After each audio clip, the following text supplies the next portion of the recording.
little bit scared because she had quite high BMI, and I was a little bit stressed that I started to scan, because when I started to scan, I've seen that the position of the heart actually is not good for scanning, because baby is lying on opposite position. I'm trying not to scan the heart at this position in the second trimester.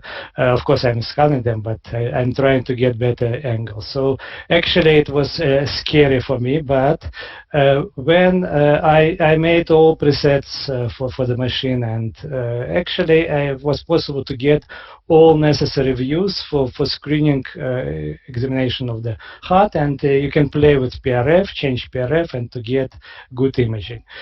So you can get even in not good position for difficult patient actually views of the heart, and I will show you more about this. So this is another scan that I had just recently, and this was really challenging for me because of few technical problems. First, the lady, she had previous apoplastic left heart. It was missed in first trimester, and she was diagnosed in second trimester and terminated pregnancy at later stage with feticide, which was of course very stressful for her. So that's why she was this pregnancy, and she came early in 11 weeks, and measuring of CRL that I did was actually even out of scale for doing nuchal translucency. So she had quite high BMI, the baby was jumping, it was poor position on transvaginal scan, and I on my work I use one of the first Voluson stents, so my Voluson is 6 years old, so it is quite old machine.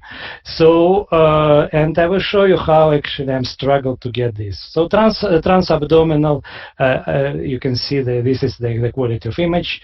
And transvaginal, I did transvaginal scan, but in transvaginal scan I found a few problems together. So one problem, it was contraction. Second, the position of the baby was not good, so I was pushed to do turning of the angle of scanning by better view. And when I started to scan, I've seen that actually baby has also some impression of increased nuchal translucency. So, and this is how actually, even with those absolutely not good situation, you can get not diagnostic but reassuring views of the heart. So first thing that in this position of the baby, turning heart to opposite side, so I was not able to see the heart in position that it was apex up like I prefer, because of absence of the shadows of the spine. Because at 20 weeks, if you will start scanning here, you will have shadows. You have shadows of scapula, you have shadows of the spine. So no shadows. And actually, it was possible to scan this very young small baby from the back. So, and this is how you can do combined abdominal transvaginal scan with this. Really, believe me, majority of my clips are much better, and this clip was really challenging for me. But what you can see here, so this transabdominal, and the clip is 1.5 seconds. So it's very short clip. What you can see that the heart was here. So you can see the ventricles, and the ventricles, the quality of image was not good, because actually I used quite low scale. But I was able to get, this is pulmonary artery and duct. And here I was able to get aortic arch. So this is aortic, the baby has aortic arch, and the blood flow in this aortic arch is forward. So this is against apoplastic left heart. So this is very against the apoplastic left heart.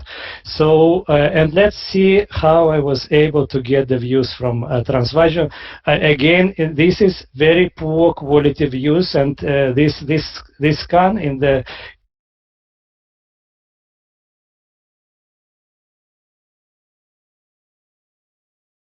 in my group of less than 10% that I was not able to get proper diagnostic use. But here you can see that filling of the ventricle. So the left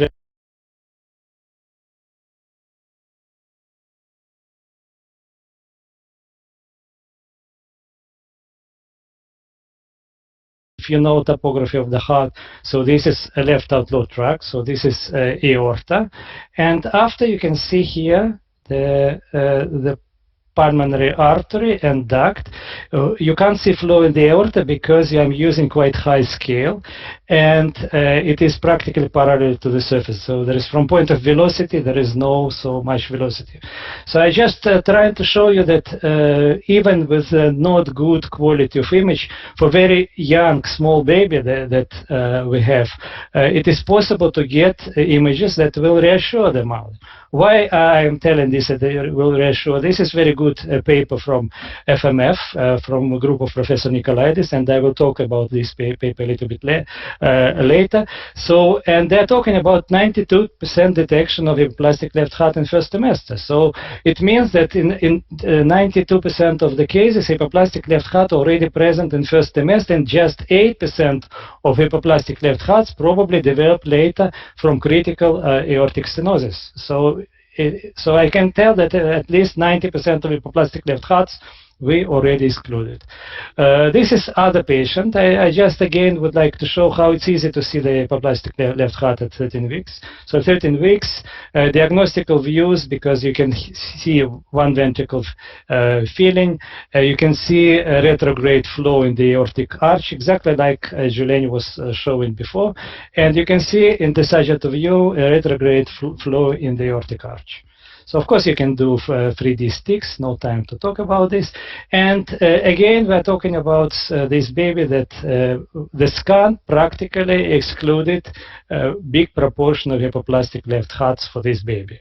So very short. Now about safety, because I did for very young baby color Doppler. So color Doppler, if you will start looking for issue guidance about safety, which are completely confusing, and they have a lot of controversial topics inside. They're talking about probably not to use color Doppler in first semester. But I checked my thermal index, and my thermal index for both clips were just 0.1. So let's talk about safety.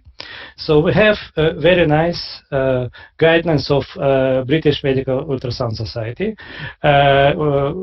Because, and we are using, so I'm luckily living in Britain because we have these guidelines, and they are talking about safety and about a LARA principle. And actually, in these guidelines, 2009 and last revision, they're talking about thermal index that you can use in scanning early pregnancies, and they are talking, oh sorry, jumps, and they are talking about that if you have thermal index less than 0.7, there is no any contraindication to do scan as long as possible from 10 weeks of pregnancy. So if we're talking about heating potential of different ways how to scan the heart, so the spectral pulse Doppler, that the moment that you are putting the sound to hear, I don't know, tricuspid regurgitation, heart rate, ductus venosus. So actually you are using high intensity temperature impact for the baby, but color and power Doppler, and especially that B mode, are probably much more safer. And I will show you the different examples. So this is color Doppler of the baby that has AVSD. So this is regard from the common AV valve. Transabdominal scan quality is very poor, but I just talking about indexes. So index in this case 0.1, and we are using thermal index for bone is 0.1. So it is absolutely safe using this mode, color mode, but I did something else. So I wanted to see what is the velocity and what type of regard baby had. This is common AV valve regurgitation, and here I'm getting the the waveform. I can see that the velocity is very high. I can see that it's pansystolic, but here the thermal index jumps. So here it's 0.1. Here, next second after pressing button, it is above recommendation. So be careful to do spectral Doppler. Be careful to do it only for medication,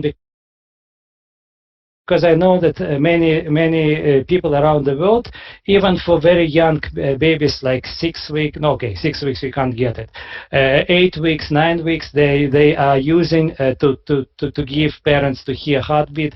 So you're not doing any good. You are not doing diagnostic ultrasound, and you are actually using high thermal index. So be careful. Now, about diagnose, about actually screening. So screening, this is fantastic paper from a group of Professor Nikolaidis, new paper, talking about screening and what are the results of this group. They have a similar paper in 2011, but in 2019 they started to do in between color Doppler, exactly what I showed you before. Actually, I was one of the people who trained research fellows also, and from this clip is old, not plain, but this clip about 1.5 minutes showing how to do TR. They moved to do the same what I showed. So they were looking for heart, and they got 52% detection of severe heart disease on screening, not as a cardiologist, not a cardiography, on screening. So I think it's fantastical results. We have a table that you can see that they have some anomalies 100% detection, especially apoplastic left heart, AVSDs. Some anomalies they have less successful, and we're talking about anomalies that you can see in free vessel trachea views. And of course, this is area that they can improve, because those anomalies are visible at first semester, but they've got really good results. And the most important thing, that they started to use color Doppler to screen the hearts, and this gave them a possibility to detect more than half of anomalies. And again, what I wanted to stress, that they use standardized protocol, they have appropriate training, they have clear referral pathways, and they use this as framework of fetal medicine units. So fetal medicine unit was supporting screening units in this detection. So this is the most important thing. So let's start talking very shortly, because I know that the time is running, about fetal echocardiography, because it's completely different. So fetal echocardiography, this is old consensus from 2008. But even at that time, they were talking that if there is any suspicion for heart anomaly at any stage, the baby must be seen as soon as possible, regardless of menstrual age. And they were talking about before 14 weeks, and we are talking about 2008. And this is my own opinion from the list that was written in this consensus. So what we can see by doing combined transabdominal transvaginal echocardiography, and I think the main weak points that we have, this first is vena arterial connections. It's difficult to see, but we have new technology that maybe will improve this. And we can't see, of course, big proportion of septal defects. And we can't see the foramen ovale properly like we can see, but other structures is possible to detect. So the case, how to do anomalies. So this is the lady that she was presented at 13 weeks with AVSD, and she has also high risk combined screening. We did CVS, and before CVS I'm not doing cardiography for those cases, because this baby has high chance to have Down syndrome, and it has Down syndrome. And so if the lady will terminate the pregnancy for Down syndrome, so you don't need to spend her time, your time and electricity to do a deep cardiac examination. So it was common AV valve regurgitation, normal great arteries, and so bottom line, we got results of CVS. It was Down syndrome. It was terminated. Next time she was again very worried. 11 weeks she came for our unit, and this is the views of the baby. So those are the views of the baby. 11 weeks baby. It has normal nucleotranslucency, but she was worried also about heart, because many patients actually misunderstand that Down syndrome with heart problem. It is Down syndrome. It's not increasing the chance of heart problem, because heart problem for those babies is associated with Down syndrome. And this is transabdominal scan, which actually was completely normal. So as you can see, great arteries, you can see normal V sign, exactly what I was talking before, and you can see normal ventricular filling. So for screening purposes, this heart is normal. But of course, she is worried, so what can we do?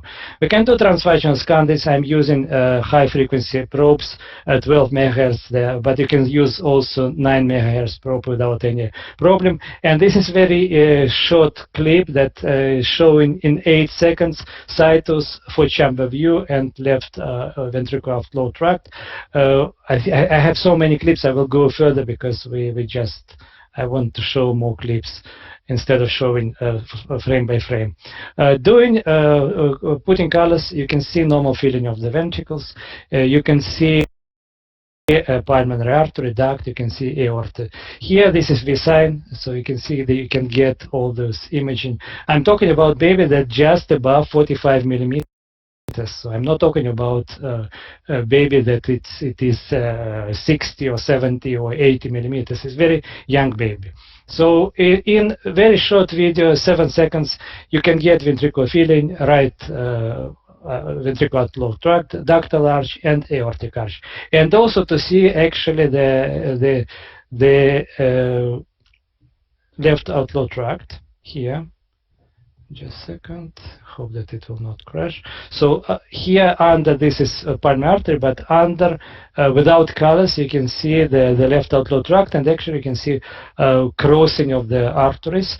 So and practically speaking, you are getting normal heart, and you can reassure lady about heart. So there is new technology, slow flow HD, so I have in my new machine. It gives fantastically good imaging, especially it gives imaging of pulmonary veins and all these three. I think we have few things with challenging with this technology, and I'm learning how to use it properly, because actually it's very difficult to understand direction of flow in this technology. There is no difference between major and small vessels in diameter, so it's very difficult to see the main vessel if you are not doing color. So it can't be used from my point of view without color Doppler. So you're doing color Doppler, you can see the main vessels, and after you're doing this type of image, and it has no aliasing, because aliasing is extremely important, especially in first semester, to understand the problems. So limitations that e-echo has in imaging in first semester. First is limitation that sometimes I'm talking about abnormal situation. Because in normal situation, usually can get those valves. But if you have an abnormality and they are small, so we have difficulties, to see semilunar valves, so the valves of aortic valve and pulmonary valve. We have problems to see pulmonary veins because of small velocity, but as I showed you, new technology actually resolves this problem. We have problem to see small VSDs or moderate VSDs or atrioceptor defects. And you can't see in many cases because of reduced lateral resolution of the vessels, walls of the vessels in gray mode. So you need to use color Doppler. So if I still have time, so I can show a few more examples. So this is baby that I scanned nuchal translucency. I'm scanning babies with nuchal translucency routinely for echocardiography. So this is a baby that has nuchal translucency 9. If you have nuchal translucency 9, according to paper of Katya Belarda's group, you have 65% of possibility of heart defects. And this is the scan, again very short, but you can see normal for chamber view, and you can see normal outflow tracts and filling of the heart. So practically it's normal heart. The lady, she had all genetic testing and they came as negative. So this is 12 weeks, this is 15 weeks, and this is 20 weeks. So there is nuchal translucency, huge nuchal translucency, not minor. It's huge nuchal translucency, nearly 10 centimeters, completely resolved. And this is the image of the heart from 12 weeks, and this is the image of the heart at 20 weeks. So both transabdominal, and you can see that if you are using colors, they are quite similar to each other. So this is completely different. different case. So she had a scan in another clinic. They also increased nucleotranslucency. They did invasive test. They were not. I don't know if the heart was checked or not, but when she came for us for echocardiography, it was clear that there is overriding of the. I believe that Simon will show many cases like this, but this is overriding big vessel, small pulmonary artery. It's difficult to see ductus arteriosus, even that you are doing the low PRF, so still ductus arteriosus is not really visible. So this is tetralogy for low. This is case that amazed me because of how it was easy to see. The lady that she was low chance. So usually I'm not scanning low risk population, but somebody asked me to scan this lady. I started scan again. This is just 11 weeks. And first image of the heart, actually I've seen that the image is abnormal. It's an image like Jeleni was showing just few minutes ago. You can get this without any colors. You can get this very strange vessel coming in the middle of the heart.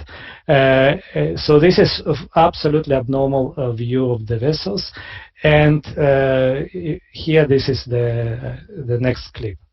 So clips they don't like to play anymore. But you can see this very typical, and this is transposition of the great arteries image that the aortic arch committed to the right ventricle, and there is impression of single vessel image on the I think Simon described this as reverse boomerang sign in the first semester. So this baby has a reverse boomerang sign. And this is false overriding, because many times there is false impression of the overriding of the vessel. And here, by rotating the transducer or in kind of parasagittal view, you can see two outflow tracts, and you can see that they are parallel. So this is a transposition of great arteries for low. So just in case she came for me to have a nice scan, but actually she ended in discussion with cardiologist next day who see the clips, and they prefer to do some decisions about this pregnancy. And this is new pregnancy that at 11 weeks she scanned just few months after. So, and you can see the difference between transposition of great arteries and new pregnancy, complete new pregnancy. Again, the baby was not really helpful here for scan, but you can see normal vessels. So I think this is conclusions that I would like to talk about early fetal echo, so e-echos. So we need to involve cardiologists. It's not possible to do this type of scanning without connection with cardiologist. It must be done by a fetal medicine doctor who knows how to scan transvaginal. They can work together, or cardiologists, if they're happy, they can review the clips of fetal medicine specialist. And you need to have experience with transvaginal scan, because without transvaginal scan, in majority of the cases, you can't get those good quality of them use. Or alternatively, you can use high frequency transabdominal probes, or, which is not so good, you can delay the scan for 15-17 weeks. When your cardiologist will be happy to scan. Thank you very much. Thank you. It was very nice, actually, to present it this way. Thank you. Well, Fred, and it was even nicer for us to listen to you. This is a fantastic and beautiful overview of the first trimester scanning. I'm going to hand over to Simon for the Q&A, but I'm just going to throw one question out, which is a very practical one. When the baby is in the transverse position, which is usually the position that the baby is in, at sort of 12 weeks. It's not cephalic or breech in that sense. One of our delegates is saying, I find it quite difficult on the situs when the baby is transverse, because it's not, not so easy as when the baby is in a longitudinal position. Do you have any tips to determine the situs in the first trimester in these cases? I have tip. The tip is, so first of all, I think it will be strange that I will tell you, but anomalies of the situs are extremely rare.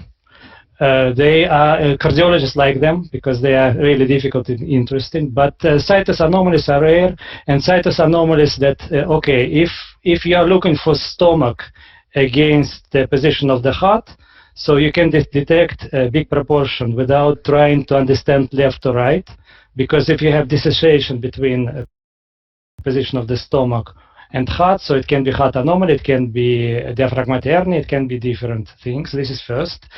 And second, that if you have overt heart abnormality, so it's again easy, because you can see heart abnormality and after you can do this.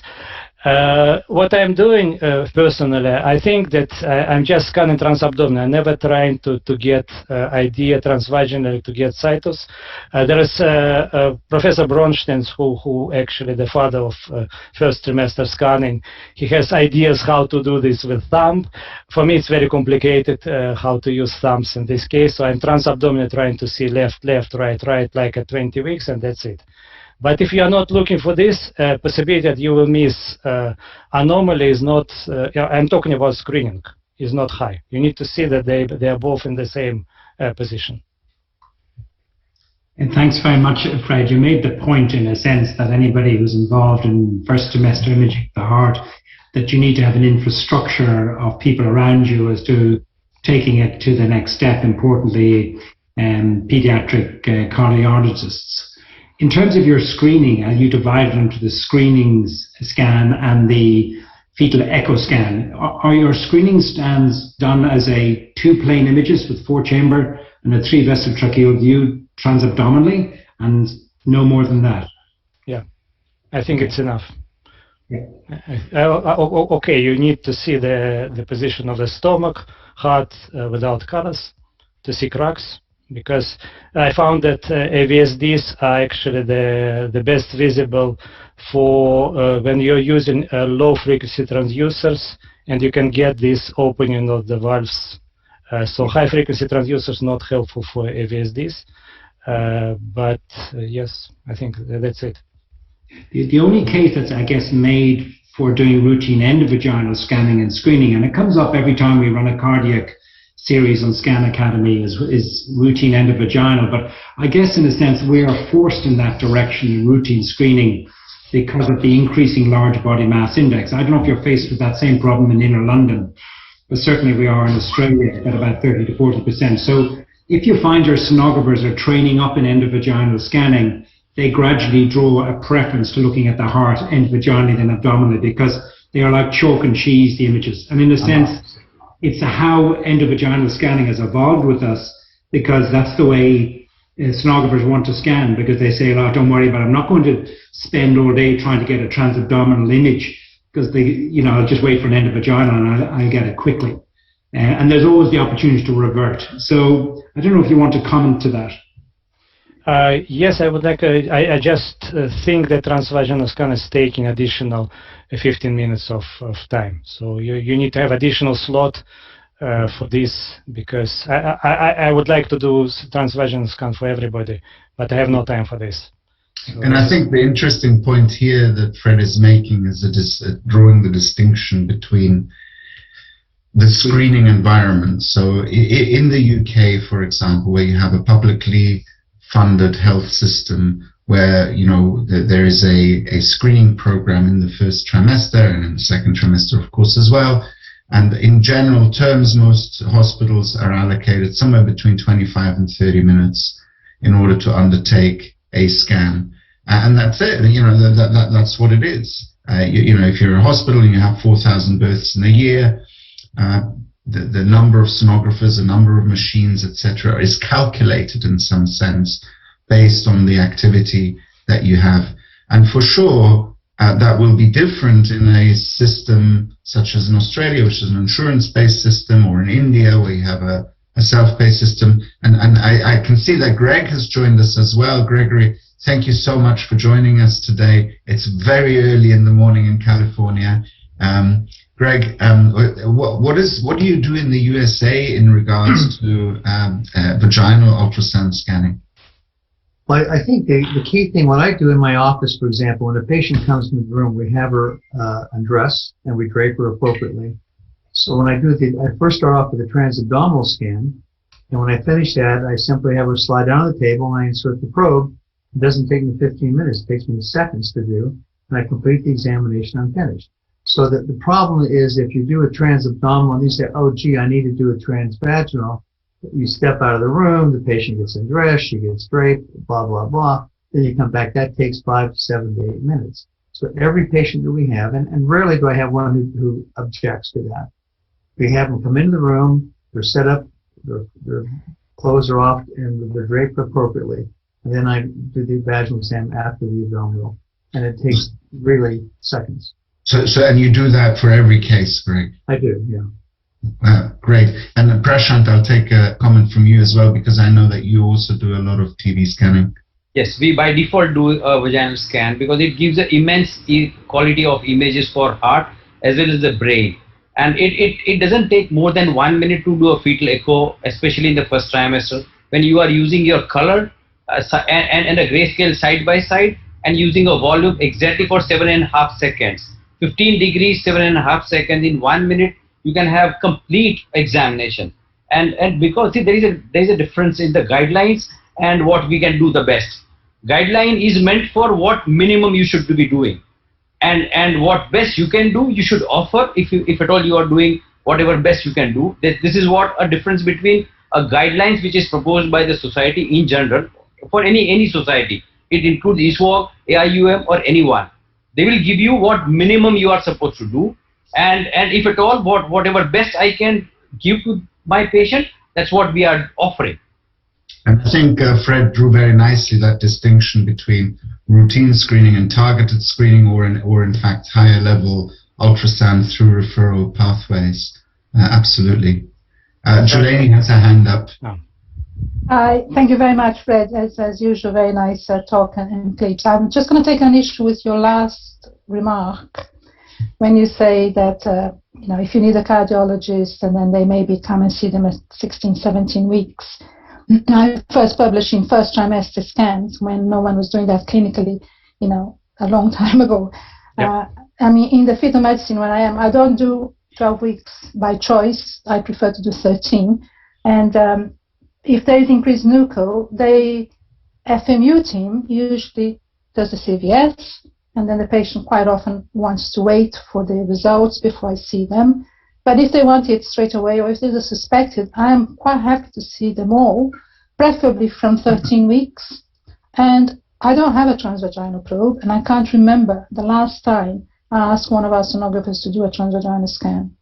I get the information I need, all transabdominal. And I'm a cardiologist, so yeah. I think if people don't want to do it, it's good they don't do it, because they'll make mistakes. And mistakes, if they make a misdiagnosis, the family could decide to terminate the pregnancy for something that's wrong. But there are people who are quite happy, like me, to do scans early, transabdominal. Yeah. Okay. Can I tell, because actually, sorry, Greg. Please go ahead. So, because I'm involved in development of the screening program in one developed European country. So, in protocol that they written about first trimester scan, I'm not talking about echocardiography, I'm talking about screening protocol. They removed cardiac screening because cardiologists in this country, it's a very developed country, were not happy to have this referral pathway. So actually the most important area that you can scan in first trimester was removed because of this absence of connection between screening and cardiologist. So I know that you are the leader of first trimester echocardiography, but there's not so many people like you in the world, I think. Cardiologist. But it's great that people doing screening, because we're getting lots of referrals for people in certain hospitals around London. We're getting lots of early referrals because people are doing the 4-chamber and the vessels, and now I'm getting to see them early. Absolutely. So we talked earlier about adding the vessels to the 20-week scan. I think the two areas that have really increased the number of referrals to cardiology, but also have increased the detection rate of cardiac abnormalities. The two areas are the inclusion of the 3-vessel and 3-vessel tracheal view in the second trimester, and the fact that people are starting to look at the heart in the first trimester. And, if you think about tricuspid regurgitation, I wouldn't care to mention the number of cases of abnormalities that started being detected because people started looking for TR.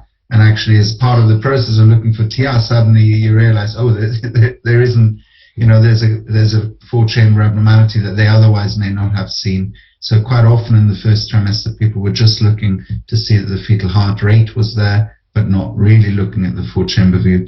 And it's, the reason we're here today, and we've got so many people online, over 3,900 people online right now watching us. And I think the message to them has to be, if you look for it, you will see it. If you don't look, of course, you're not going to detect it.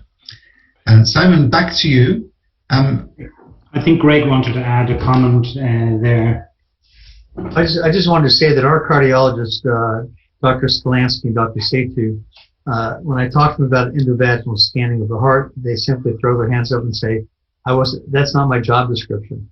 They are very reluctant and probably embarrassed to put a vaginal probe into a patient and try to look at the heart. So it's a cultural thing. It's also training, whereas OBGYNs, that's our area that we work in, and it's not a big deal, but it's interesting.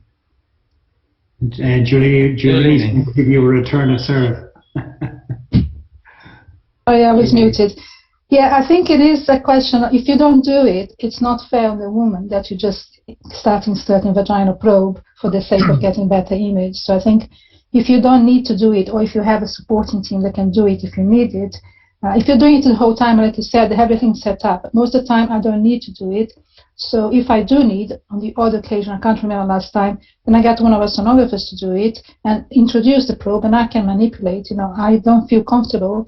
If I were to need it in every patient, majority of the patients, I'll learn it. I learn to do MCAs, I do, lots of things. I measure female length, I measure BPD, if I need that, but for my Z scores, or if I think the baby's in anemia or something. So I think if you use it a lot, you learn it. But I don't particularly want to learn endovaginal scans because I don't need it. It's a fascinating discussion. If you look at the published data on detection rates of fetal malformation, I think it's pretty clear, not just for the heart. I think if you look across all organ systems, from the brain to the fingers to the feet to the evidence is there that if you combine a transvaginal scan with a transabdominal scan, the detection rates improve, and it improves on those who are at a much lower level of training than any of us in this room.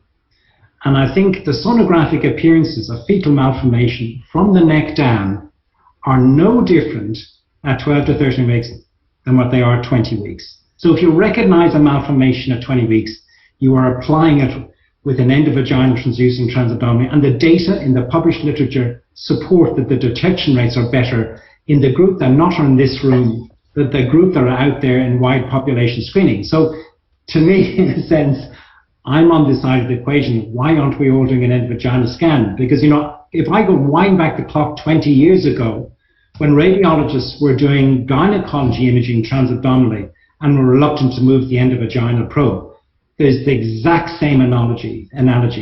Looking at the gynecological structures through a transabdominal scan to me makes no sense. Whereas looking at the fetus, that's a pelvic organ, transabdominally through a full bladder, makes no sense. So I think if we are going to improve the detection rate in the first trimester, forget the heart, the whole fetus, then I think combining transabdominal and transvaginal is the way to go. Simon, thank you. I think this is a great discussion, and we have Marcela from Mexico contributing as well, and she says, look, in Mexico, the women are 60-70% of overweight and obese. If I don't do a transvaginal scan, I might as well just forget about it. And on the other hand, a colleague from Brazil saying, we have the same problem in Brazil, where actually it's not so common. So I do think that this is going to be an ongoing debate, but Simon, I think we need to move on because we've got two more talks. One point, only one point. It's a measurement of a cervical length, which is always only transvaginal if you want to be accurate. So that adds on to the transvaginal side. Absolutely. So additional benefits for other things as well. Simon, please. I'll start my talk, yeah. But before I start, there's a very important question for Julini. And when I'm in the middle of my talk, I might actually use one of the schematics, because it's the question about where do you measure the size of the vessels of the 3-vessel view, and where do you measure the isthmus when you're Z-scoring? Because I know cardiologists and obstetricianologists use different parameters. I'm sure Greg will join us for that bit. But when I come to the schematics, I will just make reference to that. Okay. Simon, while you get your slides up, I'll just introduce you, so carry on. I know that most people have seen Simon talk many times before. Simon is a consultant sonologist at the perinatal department at the Mercy Hospital.